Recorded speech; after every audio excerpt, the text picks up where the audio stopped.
I can't work out if the market's nonchalantly ignoring absolutely everything to do with tariffs and just getting on with its merry old way, looking forward to the earnings season next week.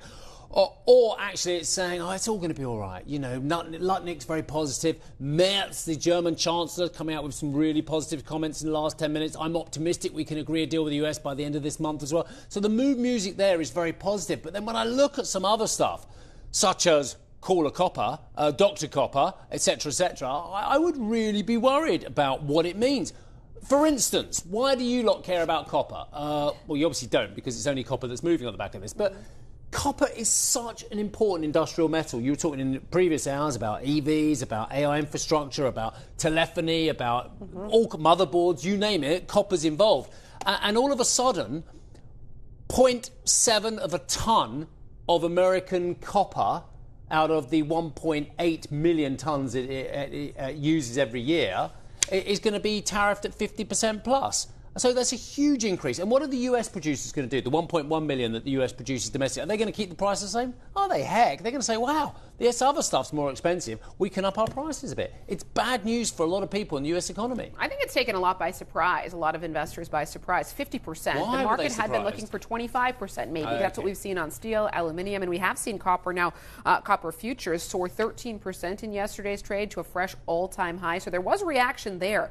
But I think to your point about the broader market, the reaction has been very muted to tariff headlines over the last 24 hours. And why is that? It seems like the taco trade is alive and well. The market doesn't believe that President Trump is going to follow through on some of these heavier threats. He's trying to get a deal done, isn't he? He's putting some heat back into the negotiation process to get us to the point where he wants that this is done. In terms of what we've got at the sector tariffs, I mean, a day earlier we were talking about the fact we had percentages coming onto countries and there were no sector tariffs. Now we're talking about copper and pharmaceuticals again. So incredibly confusing for the marketplace to contend with. But back to your point around copper, Steve, I mean, the AI infrastructure built out in the United States was already expensive. And it can be sold to investors because it is American tech, so better or more protected perhaps than some of the other tech out there. But if you keep adding cost to it, what does that do to the adoption process and also the returns that companies can expect from the AI transition if it's going to be so much more expensive? So the backstory is President Trump says he will impose a 50% tariff on all copper imports into the US. That puts it on a par with levies on steel and aluminium. Aluminum for you, ladies and gentlemen, who have just joined us, potentially impacting the production of EVs, military hardware and power grid infrastructure. The US Commerce Secretary, Howard Lutnick, told this very channel he expects the new tariffs to come into force by the end of July or beginning of August. I can't tell the difference between the end of July or beginning of August, but I think it's very similar.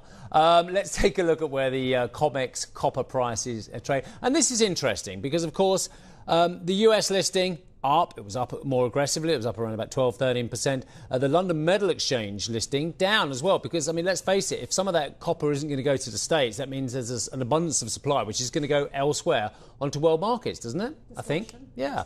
So Trump's copper tariff saw prices in the US spike more than 10%, the largest intraday gain going back to at least the late 1980s.